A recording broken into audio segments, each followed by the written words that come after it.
You can't even handle household chores, so we might as well get a divorce, Tom, he said with a smirk as he entered the hospital room.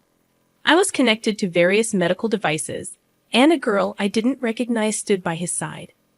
Little did Tom know I had assets worth $6 million, and divorce in this situation would be a matter of life and death for a housewife like me. Fine, he has the divorce papers, I thought to myself. I couldn't be with a man who verbally abused his wife in such a state. I reached into my bag, pulled out the divorce papers I always carried with me, and handed them to Tom with a grin. He accepted them. Now I can say goodbye to you. I'll be happy with her, so don't worry, Tom said as he wrapped his arm around the girl, referred to as Catherine Lyon. She sneered at me and said, "Take care, Miss O. You're not Miss anymore." "Take care, ma'am." With those words, the two of them left the hospital room, laughing. But their happiness would only last for now. Alone in the room, I couldn't help but laugh out loud.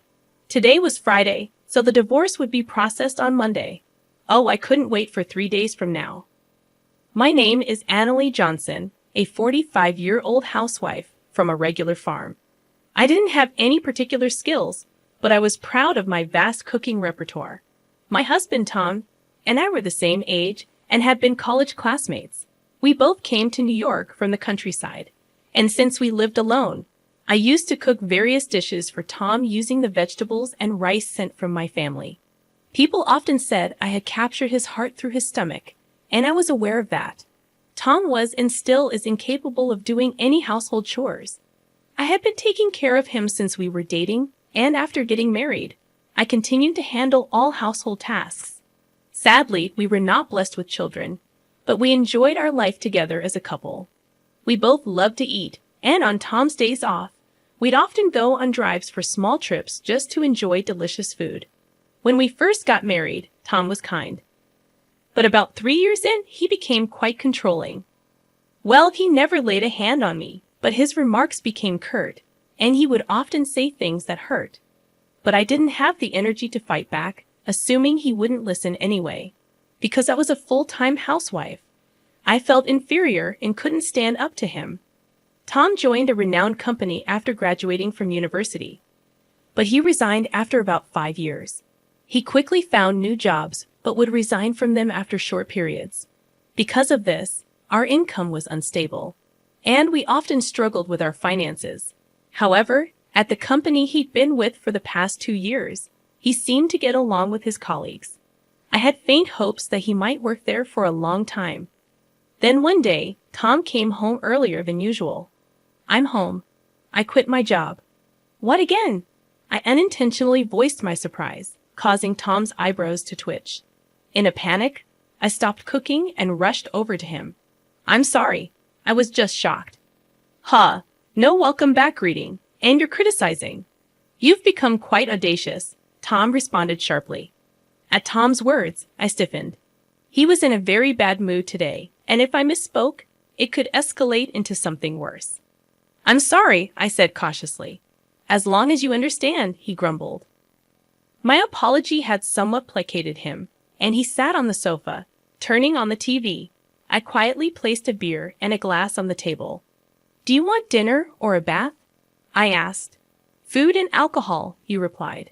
To avoid upsetting Tom, I played the role of the submissive wife.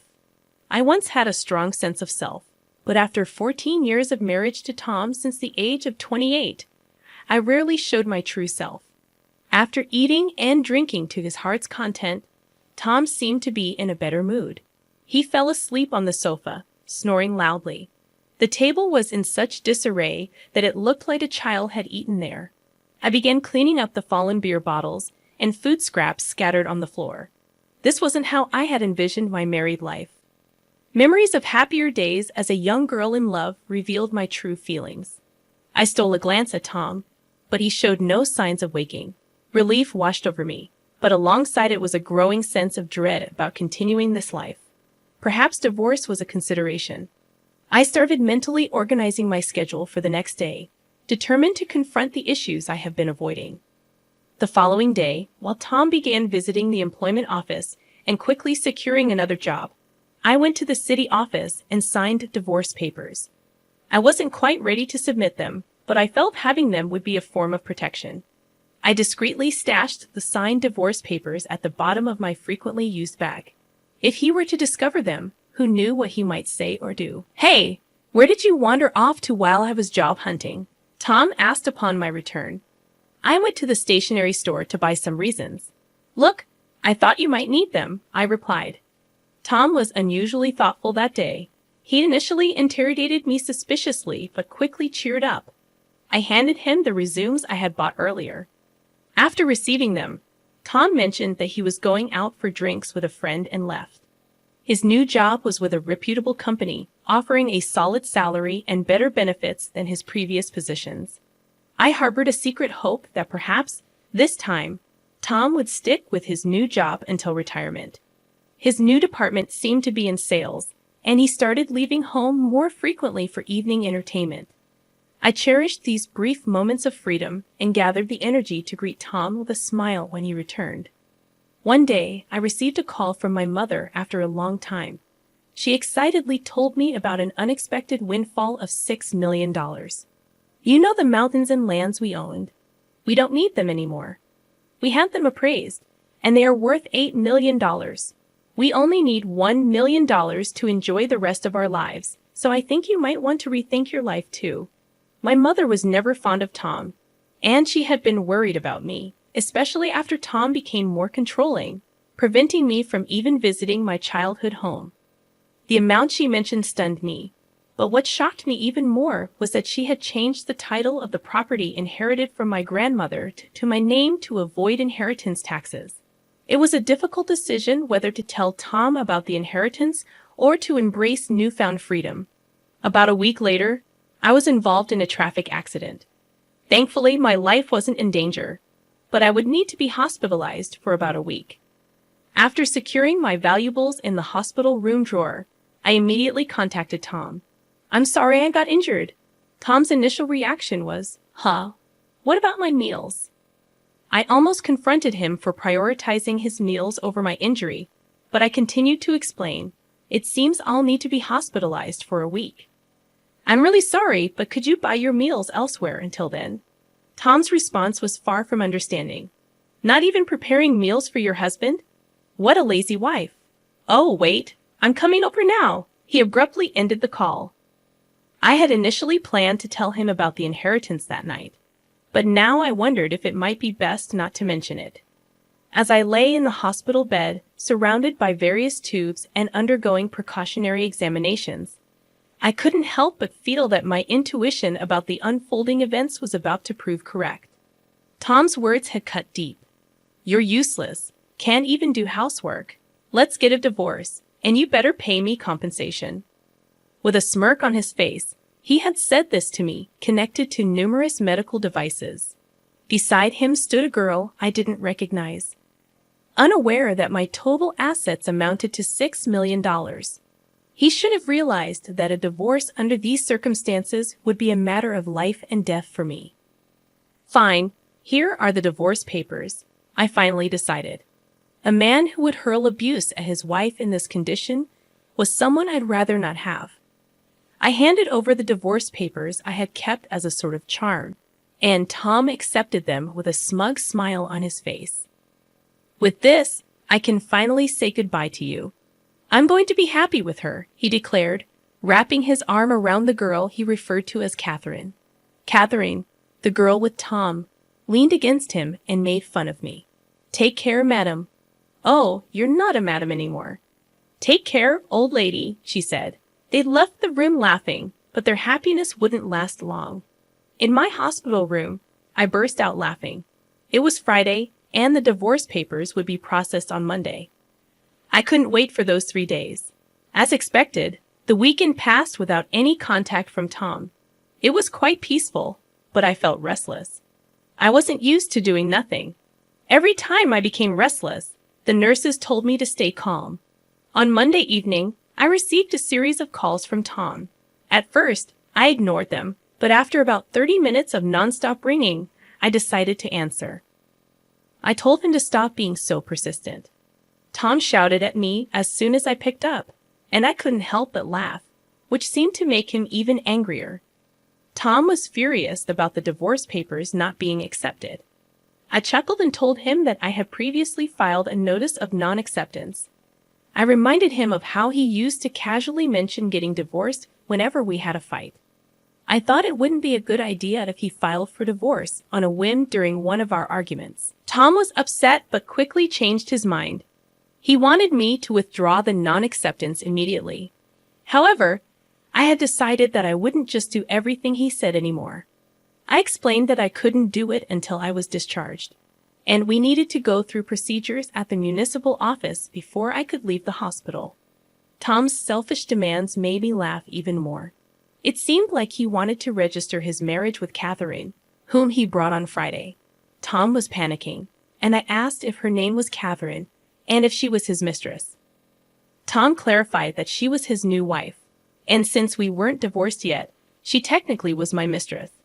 I calmly responded to Tom's nonsensical remarks, making him groan.